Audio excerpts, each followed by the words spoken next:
afternoon I'm going to introduce you to some of our beautiful seals, and with that help we're going to talk about some of their natural features as well as some of their natural behaviours. But before we get started, the all important question, who wants to meet a seal? Alright, I see lots of hands in the air, but I think you can make a little bit more noise than that to bring our seals out. So let's try that again. I said, who wants to meet a seal? Much better. We'll take a look into the water. We're about to be joined by Tico. She's a beautiful female Australian sea lion, and she was born right here at Sea Life Sunshine Coast as part of a breeding program for her endangered species. On the 28th of May this year, Tico actually celebrated her 23rd birthday, making her the eldest seal that we currently house here. And I just don't know where she is. Alright, we're off to a really good start. Can't really do a seal presentation without a seal, can I? I think I might have to duck out and check on what's going on. She should be out here by now. Just stay in your seats and I'll be back in a minute. I'm sorry. Question?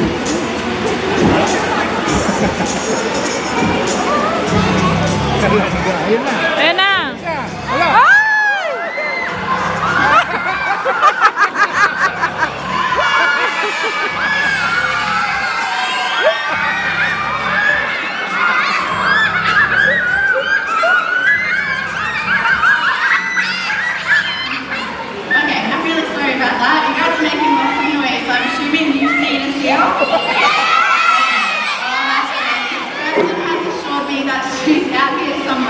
So hopefully she'll join me very shortly.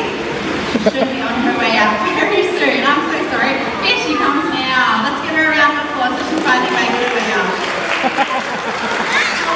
Thank you for finally joining me. Do you want to have a big wave hello for everyone? As I was saying, Tico is an Australian sea lion. She's one of 6 seals that we currently house here, and one of 4 different species. So we have the Australian sea lion, black Tico, an Australian fur seal, 2 long-nosed fur seals, and a sub-Antarctic fur seal as well. Now, although they are all different species, all of our seals belong to the same family group of seal, and this is known as the Otaridae family, or more simply the Ian seal. And they get this name due to these small external ear flaps on the side of their heads. Thanks, Steve. Now, some other common features of eared seals include their large and powerful front flippers, which they use to propel themselves through the water when they swim. And they've also got some smaller rear flippers. Would you like to show everyone your rear flippers?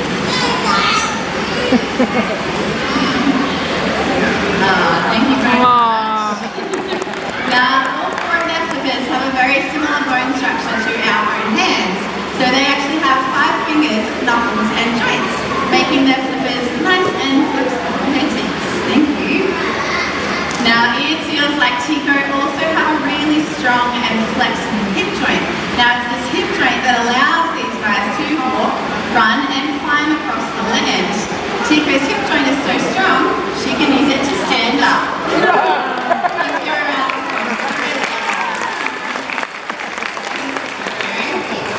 Now, you might notice that I am saying thank you to Tico this morning with some of her favourite fish for helping me out. And I don't know if she's realised yet, but I have brought out her all-time favourite. And that's a nice juicy cuttlefish that I've left in my esky, which we're going to use to demonstrate her eyesight. Tico, I'm pretty sure you had a fish in this esky, and I didn't leave the lid off. You look very guilty. Guys, help me out. Has she already been in my esky? Tico, they sound pretty confident. I'll give you the chance to tell me the truth yourself. Have you already been in my esky? At least you're an honest seal. I tell you what, since you've already got that fish in your belly, you might do a bit of a seal stop, okay? Do you want to say goodbye to everyone before you go? Thank you.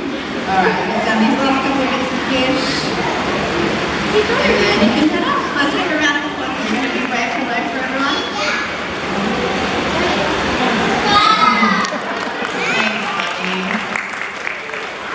Alright, now Groucho has come out to help us talk about a few more features of these beautiful animals. And and the first of which is their eyesight. So hopefully Carla's been able to find me a spare fish, because Tico stole my first one. And we're going to get Carla, there we go, she's got one. So we're going to get Carla to hold that fish over the water. Groucho's going to jump in, line up the fish from underneath and leap up and take it from Carla's fingers. Now to get Groucho into the water, I'm going to need everyone's help. I need everyone to count from 1 up to 3 and then call out jump. You guys think you can help me? Yeah! Alright, not so sure kids, I think you'll do a good job, not sure about those adults. Alright, let's give it a go. Are we ready? 1, 2, 3,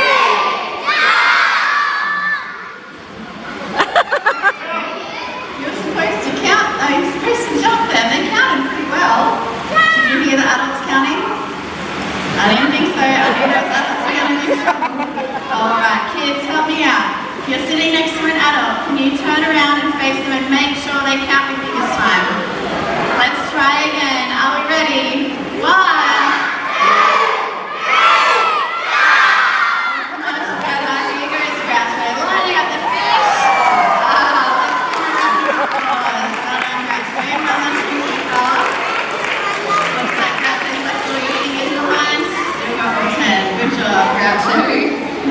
Now Carla, before you head off, we might show everyone how we as SEAL trainers clean our hands each and every day. Thanks for joining me again, Grouch. Good job. Now kids and adults, if you like, follow along. Carla's going to show you how we keep our fishy hands nice and clean throughout the day. You want to hold your hands nice and far apart, clap them together, rub them back and forth, nice and quickly, get all that fish juice nice and warm, and then you just want to wipe it off straight down your clothes. Perfect, your SEAL trainers in the making. Thanks for your help, Carla. Let's give her a round of applause as she says so. Alright, now it's thanks to a specialised lens in Groucho's eye that he is able to judge distances just like that, and he can see clearly through the surface of the water. Now they've got really good eyesight, but sometimes the water isn't in a really good condition. If the waters are dark or murky, Groucho relies on his whiskers instead to see where he needs to go. Now his whiskers are really sensitive. They're about 10 times more sensitive than any land mammal, and Groucho can actually detect different species of fish based on the swim patterns that they make through the water, which is pretty impressive. Now come on down this way, Groucho. We might show them another feature of your beautiful body. Now hands up if you can see the fur covering Groucho's body. A couple of hands. Hands up if you can see the skin. A couple more hands. Hands up if you're not actually sure what you're looking at. Alright, there we go. I'm going to show you guys. So Groucho, being a fur seal, is covered in 2 really thick layers of fur. So this fur covers Groucho's entire body, from the tip of his little tail to the tip of his nose. The only place this fur doesn't cover are his flippers and his nose. Now what happens is because he has 2 layers of fur, that top layer of fur lies down flat against his body, and it traps a fine layer of air in between, keeping his underlayer of fur completely dry at all times, even when he swims through the water. Now because he's covered in all of that fur, Groucho can't sweat to cool down like you and I do. So this is when he relies just like on a dog. his flippers being the only part of his body not covered in fur, and he uses them to cool down. Now he does this by sticking his flippers up into the air, and he's going to pump all of his warm blood into those flippers, and then the cool breeze will come along and cool his blood down, and then he can selectively recirculate that throughout his entire body. Demonstration, Groucho. Now this is known as sailing or thermoregulation. Thanks, Grouchy. Now Groucho also uses those impressive flippers to move really quickly through the water. Seals like Groucho can reach speeds of almost 40 kilometres an hour. Do you want to show them what that looks like, Grouch? Here he goes. Now this is known as bowing or porpoising, and it's a really energy efficient way for these guys to travel through the water, because Groucho doesn't need to stop to breathe the air. He can continue on his way. Good job, Groucho. Let's give him a round of applause.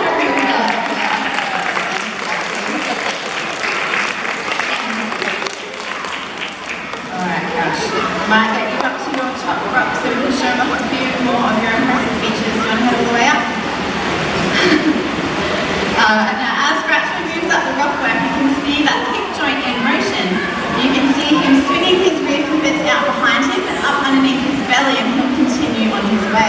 Believe it or not, a seal like Groucho could actually outrun you or I over a short distance, which is why it's really important if we ever see a wild seal resting on the land, we need to give them the right amount of space. Now, I mentioned that Groucho is pretty quick through the water thanks to those flippers, but it's also thanks to the strength in his shoulder region.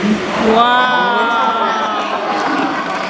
Now, keep in mind he weighs almost 200 kilos, and that's pretty impressive, hey Grouchy? Now, using that strength, these seals can make leaps out of the water at almost 5 meters up onto a rocky ledge. But there's not always a rocky ledge for them to jump up onto, which is when they need to rely on their flexibility instead. Visual demonstration, Groucho. Yeah, give a round of applause, guys. Galing. Now, it's using that strength and flexibility that these seals are able to outmaneuver their predators. Groucho is quite a large animal, but it doesn't mean that he doesn't have some really large predators. Orcas and great white sharks are two of his main predators, so he needs to be able to outsmart and outmaneuver them.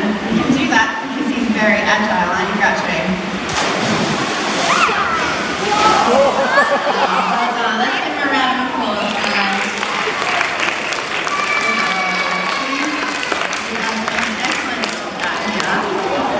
That might finish your small spot. We might have just enough time to meet one more seal. Did you want to say goodbye to everyone before you go? Thanks, buddy. Alright, get down these last couple of bits of fish. And then you can head off. Let's give him a round of applause. You can take this way off, guys. So can we come up here? So Moana, being a long-nosed fur seal, she is a smaller species of seal than Groucho, our big Australian fur seal. But being a female, she is that little bit smaller again. Have you got a big wave hello for everyone, Mo? Thank you. Alright, now Moana has come out today to help us talk about a few more of the threats that these guys face out there in the wild. Groucho helped us talk about their natural predators like sharks, but unfortunately they also face some unnatural threats out there in the wild as well. Now these are mostly human related. They come in the forms of fishing impacts in the seal's territory and also marine pollution. Now I'm sure we're all aware that there's a lot of pollution out there in the ocean at the moment, but what we can sometimes forget is where it all starts. See, about 80% of it starts right here on the land, and every time that it rains and storms, that rubbish washes down through stormwater drains and then out into the seal's backyard. Now, when seals like Moana can come across this rubbish, they can become entangled in it or even ingest it, mistaking it for food. Now, Moana knows just what to do if she does see some rubbish where it doesn't belong. She knows that she needs to pick it up and place it